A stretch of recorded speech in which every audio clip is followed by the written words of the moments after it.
Bom dia, boa tarde, boa noite, conforme a hora em que nos acompanha.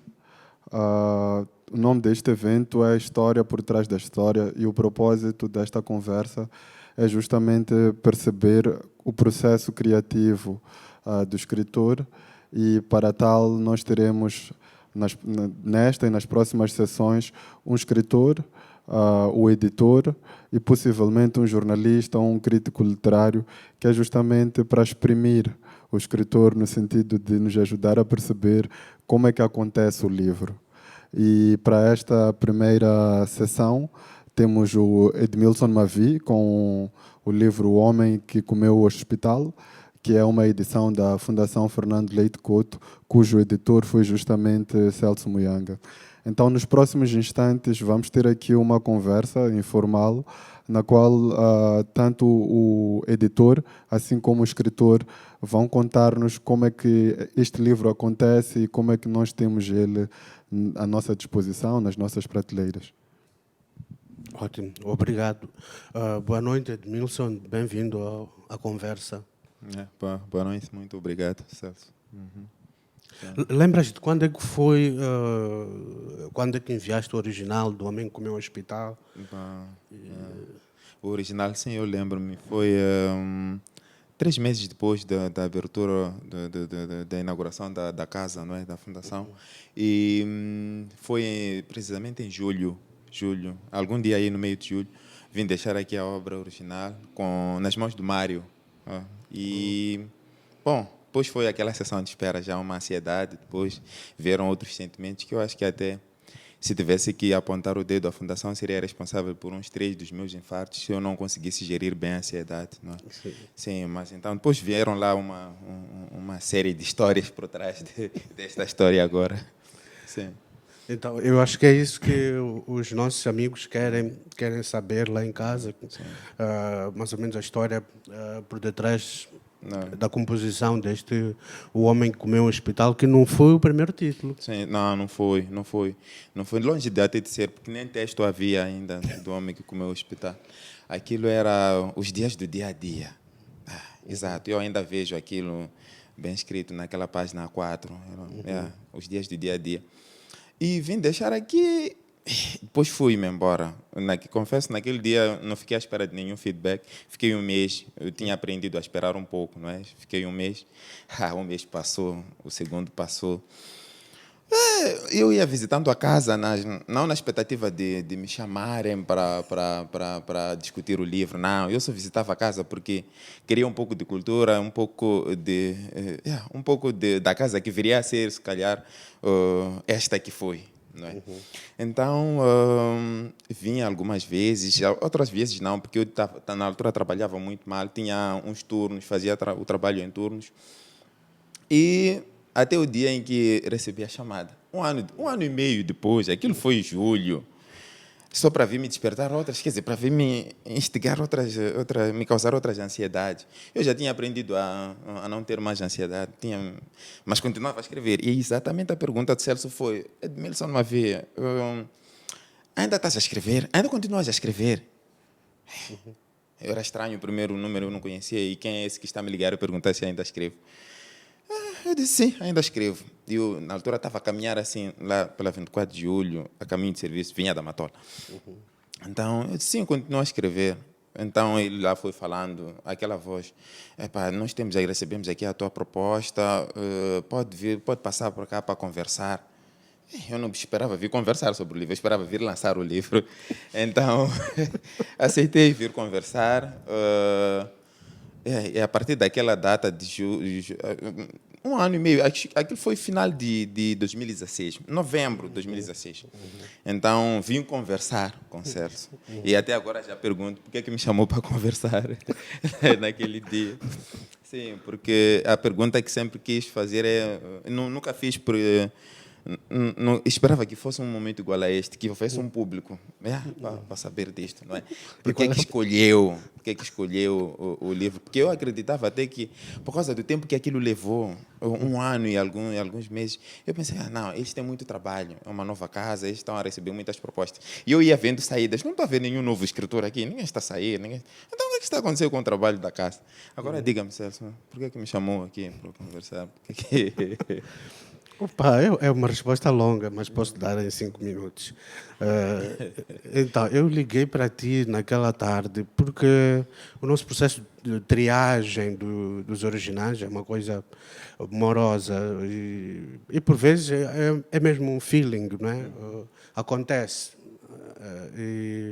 E naquele dia, eu acho que uma semana antes, tinha relido a proposta, os contos do dia a dia. Eu acho que assinavas com um pseudônimo. Sim, eu tinha lá um pseudônimo, Zavilela. Então eu revirei aquilo e disse: não, epá, aqui há talento. Mas há coisas que é preciso trabalhar, começando pelo título, que não valia a pena, e aquelas histórias, e não sei o que mais.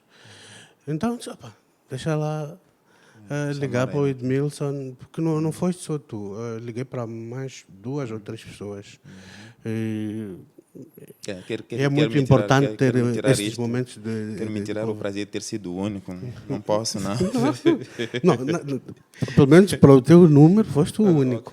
Okay. Então, foste o único, de certeza. Então, fiz aquela chamada, porque eu acreditava. É uma aposta. O editor, como um treinador de futebol, é alguém que aposta no talento e eu vi em ti uma margem de progressão muito, muito alta e era preciso conversarmos.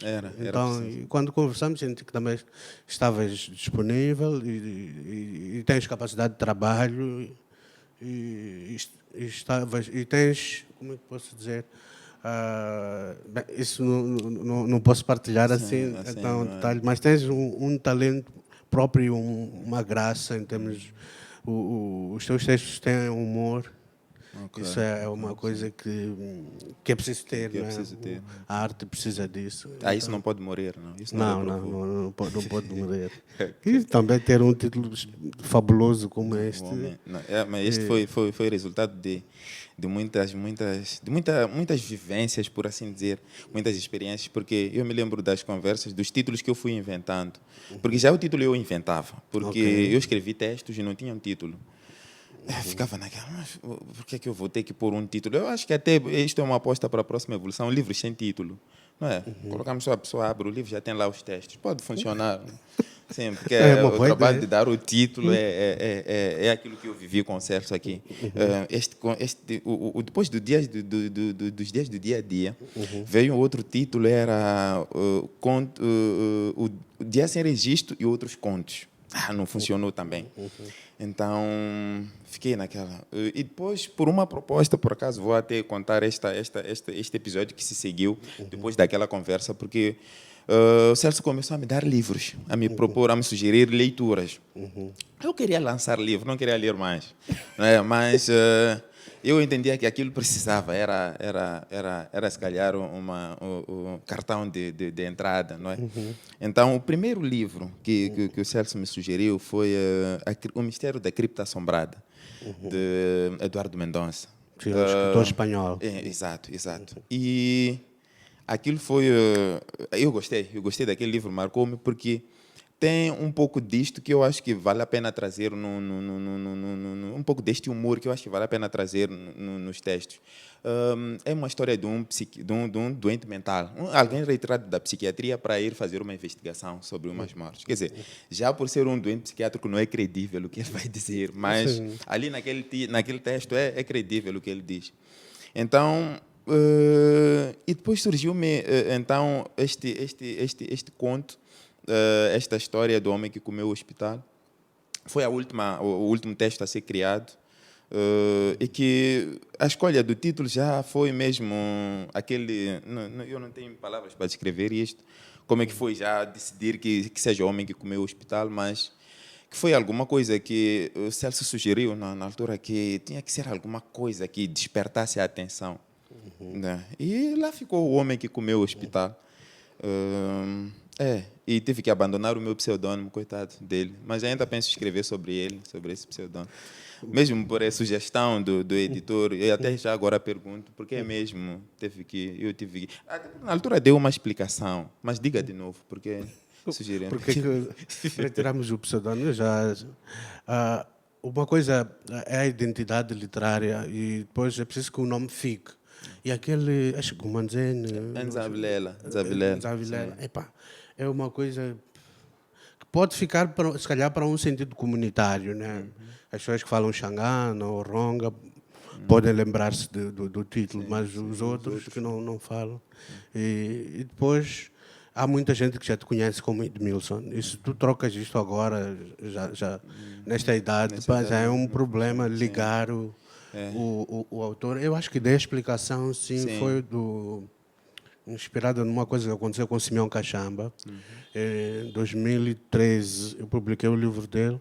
E ele é conhecido por Simeão Cachamba há muitos anos. Ele já vai para os 60. E ele publicou o livro com um pseudónimo, naquela idade. Ele foi jornalista e toda a gente o conhece. E o livro, penso eu, não está a circular bem no mercado porque as pessoas não ligam o Simeão Cachamba àquele outro sujeito que assinou o título. Sim, é como um nascimento, é como um parto. Está a nascer de novo e depois tem que esperar o tempo, a infância toda, crescer, a adolescência, até alguém te conhecer com este novo pseudônimo. Sim, isso já é um processo. Sim, é um processo. Tens que bater a porta dos primos, dos colegas lá do hospital. E também o título do Homem que Comeu o Hospital também era para brincar um bocadinho com o teu emprego, com o não é? hospital, sim, A ver, mas nunca tiveste um processo lá no hospital. Por causa do homem, não é que comeu o hospital. Eu acho que não. Mas bem que ainda espero um processo. E os colegas reagiram bem e ninguém te perguntou, mas que título é este? Eu acho que foi muito bom.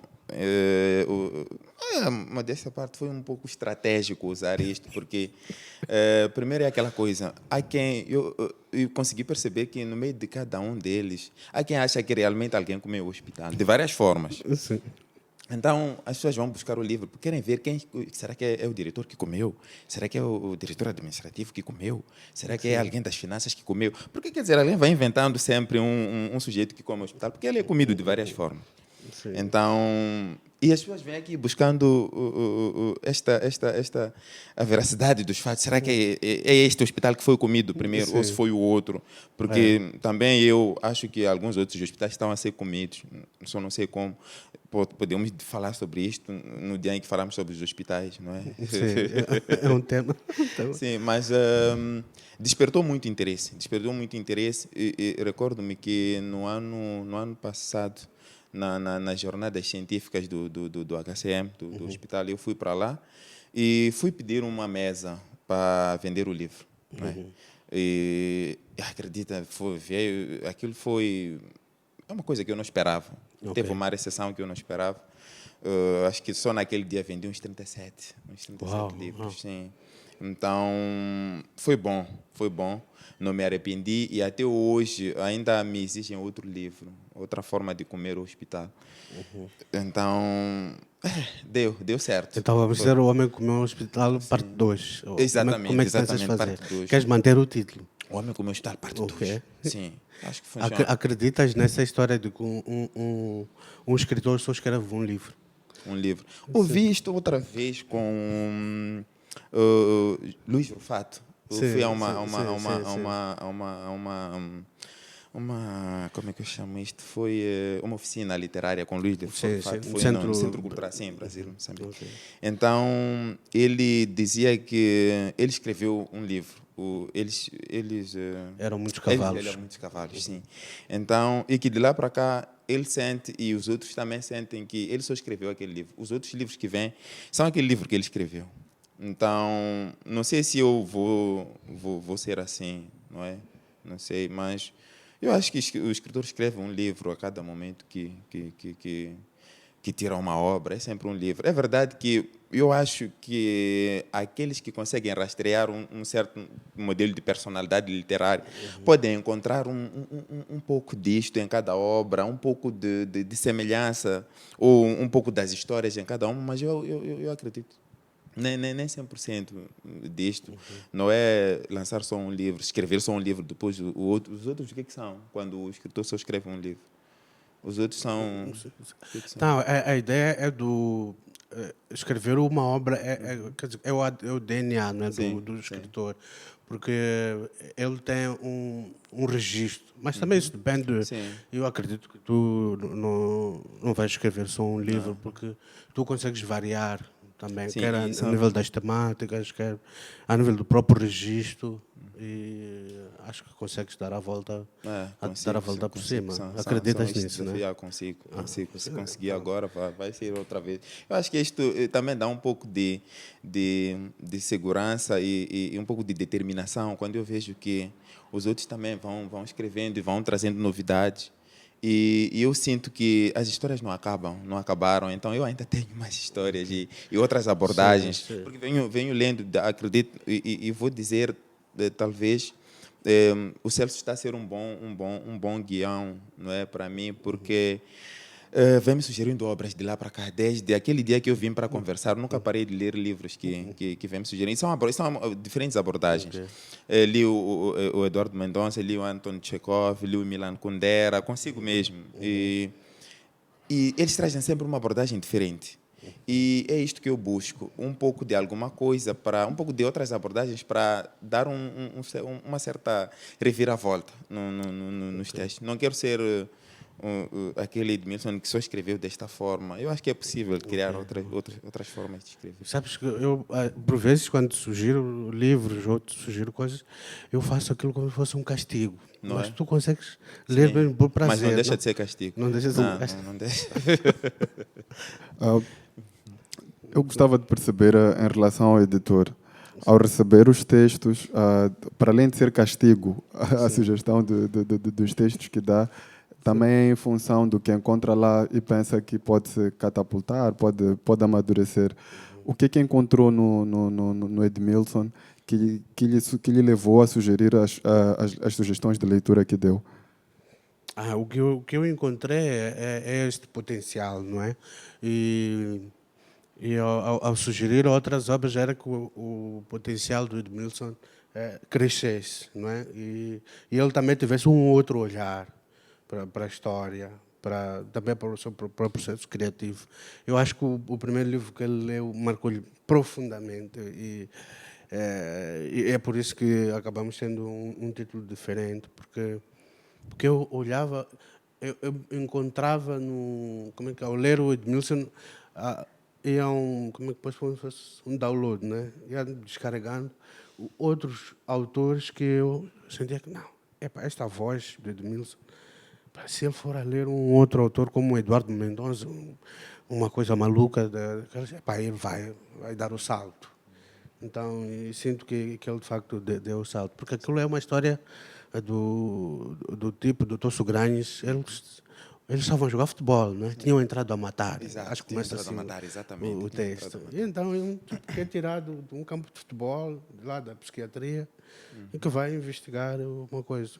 É improvável. Então, as leituras foram, como é que posso dizer, conduzindo o talento do Edmilson e despertando, e para ele poder olhar para uma espécie de terceira margem. Sabemos que, bom, é certo que isto não é absoluto, mas quase nenhum escritor vai entregar o primeiro livro ao editor. Este que livro era e como é que o texto acontece contigo? Ok. Bom, eu já tinha feito alguns rabiscos. Eu já tinha contado algumas outras histórias. Algumas delas eu ainda acho elas engraçadas. Eu vejo e me rio, mas rio-me de mim mesmo e depois rio-me por ver o lugar em que estou agora e o olho que eu dou para aquilo. Mas eu tinha escrito alguma coisa que era Lágrimas de um Perdedor. Era um título que eu tinha encontrado lá. E depois pretendia concorrer com aquilo em algum lugar, alguma dessas plataformas. Mas depois não funcionou. Não funcionou. E, bom, escrevi um pouco de poesia, mas eu sempre procurava escrever a clássica, não é? Eu obedecia aos sonetos, eu gostava da ideia de criar sonetos. Depois percebi que não era aquilo que eu queria. Então abracei os contos e a coisa foi acontecendo assim. Eu gosto muito das histórias do dia a dia mesmo, porque eu acho que busco isto nesses lugares, nesses lugares que eu frequento, na rua, no hospital, na casa, quer dizer, nos convívios. Eu acho que isto é o que acontece quando eu escrevo. Então, acontecem essas vidas dos outros lugares enquanto eu escrevo e acho que vale a pena. Então, não sei se a pergunta era para ser respondida desta forma, esta mais... se há persistência, acho que não há. Podia ser também respondida a mesma pergunta num outro caminho, que é mais ou menos, há uma decisão de escrever que antecede o texto, ou o texto acontece depois de assumirmos que ele já existe? Poucas vezes é que há o texto muitas vezes ele acontece quando já está a ser escrito. Não me lembro muito de eu ter programado que quero escrever sobre isto. Não, acontece, eu escrevo porque, quer dizer, a decisão do texto construído não tem funcionado assim. Como é que eu partilho esta experiência? Normalmente, eu não me sento para escrever, não. Eu acho que eu escrevo enquanto ando, enquanto falo, e o que acontece depois é que eu tenho que concentrar aquilo em alguma coisa. Muitas vezes o que me desperta são pequenos temas. O que aconteceu, por exemplo, vou dar um exemplo com o homem que comeu o hospital mesmo. É um texto que queria assim muito descontraído. Aparece-me alguém no setor onde eu estava a trabalhar e diz-me, olha, nós éramos responsáveis na altura de retirar retirar entre aspas, mas processar as altas dos doentes e depois eles tinham que ir para outros setores, aliás, para outras províncias, aqueles que viessem de fora. Então aparece-me alguém ali, um colega, e diz, olha, vocês têm que ser rápido com esta coisa de tirar aquele doente que está lá. Ele já começou a comer coisas ali, ontem estava a comer algodão, depois, foi mais ou menos uma coisa assim. Eu comecei a pensar. Logo me veio a projeção. Então temos um homem que pode comer estas coisas. Mas é verdade que não foi este homem que surgiu depois no texto. É por isso que eu digo, depois vai fluindo. O princípio foi este homem que estava a comer alguma coisa, que tinha que sair a todo custo daquele hospital. Mas depois, no texto, eu acho que nem foi aquele homem. Não foi ele. Eu lembro que neste dia passaste por aqui e partilhaste esse detalhe. Disse que não, está aí uma boa história. E foi assim, e não tinha nada de... Eu confesso, acho que ainda tenho que escrever sobre aquele homem daquele dia, porque não foi este que saiu aqui. Não comeu todo o hospital? Não comeu. Mas é isto, é quase isto. Eu não costumo pensar assim numa temática muito objetiva. Não. Tenho escrito até recentemente para... Quer dizer, há um ano que eu escrevo para um jornal interno do hospital e... acredita, muitas vezes eles tiram o jornal no último dia de cada mês. Mas às vezes acontece que até o último dia ou o penúltimo dia, eu ainda não tenho um tema assim objetivo, quero escrever, quero falar sobre isto. Não. Então, vou deixando assim a imaginação, não é, a criatividade, a ficção, ir fluindo alguma coisa na mente. E depois lá escrevo. E quando é que assumes que o texto acabou? Nunca assumo que o texto acabou. Muitas vezes é o prazo que me diz que o texto acabou.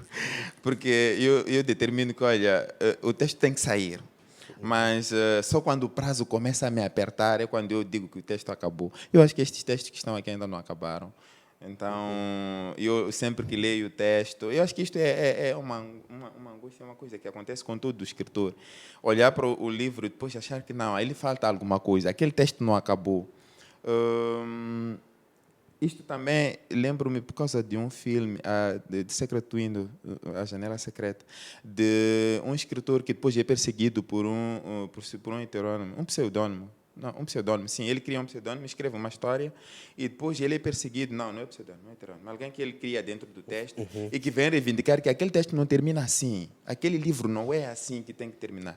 Depois acaba aquilo sendo um transtorno mental. Ele acaba vendo a pessoa que lhe persegue que exige um final diferente naquele texto. Então eu tenho medo que depois estes personagens começam a me perseguir, a exigir que tenham um final diferente. Porque às vezes esses personagens surgem aqui dentro quando eu leio, quando vejo um dos textos, eu digo, não, este personagem me exige um outro fim. Então o texto nunca acaba. E, por exemplo, Portugal, nunca sonhaste com ele a despertar da morte? E vir me exigir um Sim, inteiro um inteiro condigno, condigno, sim, porque aquilo que aconteceu, aquilo que aconteceu com ele. aquele Não, assalto, sim, sim, mas é nunca te aconteceu sonhar com Portugal? não, nunca, graças a Deus, nunca.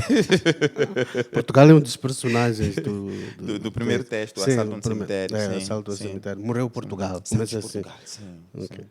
Não Então, morreram os ele portugueses, nunca me né? assombrou, nunca me assombrou. E espero que ele não volte. Fique ali como está morto assim, enterrado daquela forma, não é? Sim. É por causa da vida mesmo. Não, não tem como. Mas são eu acho que no dia em que me acontecer isto, de algum personagem me perseguir, vocês saberão muito bem que isto aconteceu. Porque acho que não vou ser o mesmo Edmilson Mavia quando vier aqui. Ok. Vou reagir diferente. Mas eu penso que se há uma que me persegue, é esta Lancelina, Ok. do homem que comeu o hospital. Eu acho que ela me persegue porque o mundo em que ela vive desperta-me muito. Eu gosto, pode ser por força da profissão, ossos do ofício, né?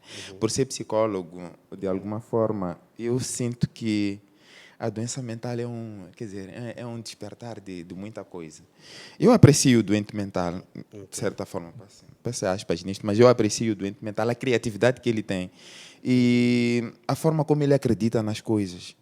E eu acho que trabalhar um pouco à volta disto dá uma sensação de realização em algumas vezes, porque é alguma coisa que, por vezes, eu não posso aceitar na profissão, eu não posso aceitar aquilo porque eu sei que são delírios. Mas se num outro lugar eu posso vencer esses delírios e torná-los uma realidade, eu acho que é funcionar. Então, ela me persegue, sim, ela me persegue, porque de todos os dias eu tenho que passar por isto e eu vejo esta realidade. Sim. Ok. E isso como é que acontece? Em forma de vozes? São vozes? Não, isso seria alucinação e Sim. você não estaria a conversar comigo assim, desta Sim, forma. ok. E também esse mundo da loucura é o mundo da liberdade, não é? É. E há No um meu poema país. do Eleodoro Batista, um verso que ele diz que a única forma de liberdade permitida É no a meu loucura. país Sim, é a loucura. sim. É a referência a Moçambique. E Sim. tu acreditas nisso? Eu acredito. Eu Ok, acredito muito. ok. Ele é livre, o doente mental é livre. Uma vez eu escrevi uma coisa sobre o mendigo Sacudum, não é? Eu vi não sei onde é que ele anda agora, ou eu é que não ando mais, ou ele se calhar fica em casa, não sei qual é a Ok, casa, com sim. esta coisa de fica em casa. Ele tem feito uma rota da Júlio, não, da Eduardo Mondlane, na esquina entre Eduardo Mondlane e Júlio Nyerere.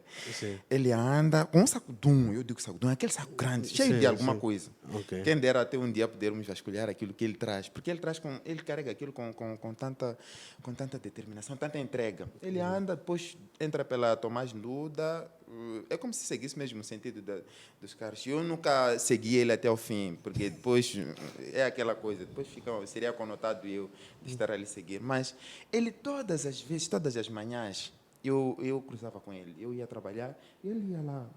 Ele também ir trabalhar, de Eu ia facto. trabalhar, presumo Ok. eu saio de uma casa e vai para um trabalho. Ok, Sim. sim. Então eu acho que ele é muito livre, porque ele está longe dos estereótipos, está longe desses preconceitos, está longe de muita coisa. Ele vive a vida assim como ela é. E eu acho que em algum momento cada um de nós tinha que ter esses momentos de loucura. Ok. Em casa, se tem medo, tem vergonha da sociedade, faça isto em 4 paredes, fecha a porta. Entregue-se para as suas loucuras, que funciona. Ok. Funciona. Depois sai um homem renovado. Mas dá a impressão que, agora que explicas isso, depois de ler os textos do livro, dá a impressão que tu permites ao sujeito poético ser esse louco. Porque as histórias são fantásticas, é sempre uma coisa surreal, algo que, vamos lá, no cotidiano, no ordinário, talvez nós não pudéssemos alcançar. Sim, Será que é de propósito deixar o escritor ou o sujeito poético ser o louco que provavelmente não te permite ser? Opa, ou então é o sujeito poético que está ou melhor, a pergunta diz se peço para repetir, porque tem um pensamento que... ok. Se permites ao sujeito poético ser o louco que o Edmilson não se permite Eu ser. acho que é o louco que permite o sujeito poético acontecer ali. é só para brincar, mas eu acho que faço isto de certa forma é intencional, mas de outra não. Então, eu acho que esta fronteira, esta linha que separa estes momentos é um pouco tênue, é uma linha assim. Sim. Não que eu não consiga distinguir um momento deste devaneio, desta loucura, eu consigo distinguir ainda. Sim. Então, é meio que intencional trazer isto, é meio que intencional. É. E agora estava a pensar nesse senhor que vai trabalhar, que tem cruzado com ele aí pelo caminho, etc. E recordei-me do nosso personagem do livro do Mendonça, que quando vai à casa da Isabelita, e ele queria ter um presente, porque aquilo foi na véspera do casamento da Isabelita, e ele precisava de entrar e tinha de arranjar qualquer coisa. Coisa, né? Então ele foi a uma lata de lixo e apanhou ali algumas coisas, fez Sim, um ele tirou, fez presente. um presente.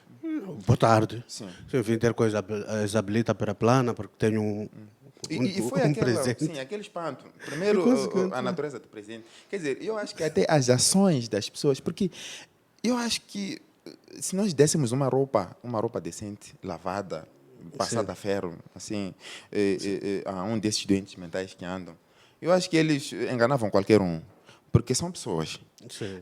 Mas o que eles denunciam são as ações deles, não é? Isto é que eles denunciam. Então, o que denunciou o caso deste foi a natureza do presente, mas foi criativo, foi criativo. Então, essas loucuras, quando são tiradas para cá, para fora, nem parecem tanta loucura assim, não parecem tanta. E então, vamos deixar a loucura agir. Esta loucura é também um espaço de criatividade. Muito criativo. Quer dizer, outra vez em um estágio na psiquiatria, conheci um doente, ele era um docente.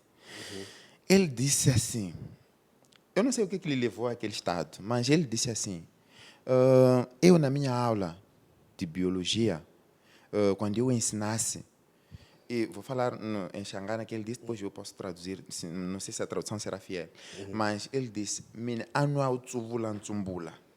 Estás a perceber? Como quem diz, eu ia tirar a mandioca assim inteira. da terra. Sim, levava aquilo, a planta toda para a sala e eu explicava. Quer dizer, de uma forma, espero que não seja isso que levou ao internamento no estado psiquiátrico, não é? Mas a criatividade disto é que nós temos muitas barreiras que deixamos de trazer a realidade como ela é para as pessoas, para as crianças. Imagina a criança, poder haver uma criança que não soubesse como é que é a composição de uma planta. Sim. Só que o estranho é trazer esta mandioca toda inteira, não é? E as pessoas estranharam isto, mas ele contava isto e era criativo. orgulho. Sim, é bom. Com orgulho. Então, eu acho que quando pararmos de olhar um pouco, se pararmos de criticar estes devaneios, estes delírios das pessoas, podemos encontrar muita coisa boa lá. Podemos encontrar muita boa nesta loucura. Todos nós temos um pouco de loucura, todos nós. Que o homem nasce bom e a sociedade corrompe. Não é? Corrompe, sim, sim. Não sei se temos mais tempo. Este aqui é o problema. Leonel, tens uma pergunta? Sim, vai para os dois. Primeiro, eu queria perceber do Celso, ainda encontramos o poeta, ou pelo menos encontrou o poeta ao longo do exercício de trabalhar este livro, e depois, Mavi, onde é que ficou o poeta e descobrimos o prosador? Pela ordem mesmo, Celso. Tá bem, vou responder. Acho que não. Temos o prosador. O prosador já se afirmou, ganhou o seu espaço, impôs. Penso que temos mais prosador do que poeta. A poesia está lá, faz parte nas descrições, mas temos mais o prosador a revelar-se. Foi uma opção feliz, então. Bastante. Bom, onde é que ficou aquele poeta? Aquele poeta ficou Dos sonetos, né? Sim, dos sonetos. Ele ficou num tempo numa adolescência dele. Eu acho que este poeta, de alguma forma, acabou entrando na prosa. É aquilo que o Celso estava a dizer. Outra vez eu participei aqui de um sarau, sim, e que falava-se que a poesia está dentro de tudo, não é? porque a poesia não está naquele formato dos versos. Então, tem muita coisa. O próprio exemplo do Mia, tem muita poesia nas narrativas que ele faz. Mas eu gosto da ideia de ter personagens. Eu acho que é o que me atrai também na prosa, porque eu não consigo escrever. Quer dizer, eu acho que aprendi a ler muita. Nunca li assim tanta poesia. Aprendi a ler muitos textos narrativos, muito romance e sinto-me bem, sinto-me feliz escrevendo isto. Não que com a poesia eu não me sinta, mas eu não quero que ela seja que eu encare ela como uma obrigação de escrever. Não, eu prefiro fazer a poesia nos tempos livres, porque nos tempos de trabalho eu prefiro mesmo a narrativa, a prosa. Eu me sinto mais bem, mais à vontade. As coisas fluem melhor assim. E Então, agora, caminhar para o fim, o que andas a escrever? o que é que eu ando a escrever? O que é que eu ando a A escrever? escrever, a ler Sim, também? sim. É muito Ando a importante. ler. Há uns dias tornei-me marginal, porque fugiram-me os livros com aquele encerramento e o confinamento. Fugiram-me algumas fontes de livros. Digo, algumas fontes. Celso, eu passei a não frequentar a casa. Eu levava muitos livros do Celso. Não que eu não compre livros, não fica bem, não. Eu compro livros, mas fugiram-me algumas fontes de livros e eu andei a ler qualquer coisa que eu encontrasse. Eu era marginal. Mas voltei agora, vou lendo. Agora parei, dei um pouco de intervalo na leitura dos nossos autores, porque nossos escritores. Eu li muito e agora estou a tentar buscar outras formas de escrita, outras realidades, pessoas que escrevem em outros tempos também. Estou a ler agora coisas da década de 60. Agora estou a ler um livro que conta um pouco da história do apartheid, uma vivência, não é, no tempo do apartheid. Então, estou a tentar buscar um pouco disto que passou, mas eu ando a ler, não sou mais aquele marginal, não. E não tens Voltei. medo da xenofobia, porque Epá, andas não, a sim, ler coisas sim. de fora, também, a viver fora. E também, mas estou em casa. Ah, Sim. Então, e o que eu ando a escrever, o desafio grande é este romance a produzir, que eu acho que tem meio caminho andado, posso assim dizer. Então, é este desafio. E tenho escrito mensalmente para este jornal. É bom, dá um exercício, dá um exercício. E como são textos pequenos, são contos, são crônicas, são coisas muito pequenas. Então, mantenho-me na escrita. Enquanto eu não escrevo o romance, vou reinventando estas coisas. Infelizmente, quando nós terminamos um livro, há uma situação comum que é... Bom, há livros que dão respostas. Falo de ficção. Há livros que o fim é o que se previa, mas há muitos que o fim decepciona ao leitor.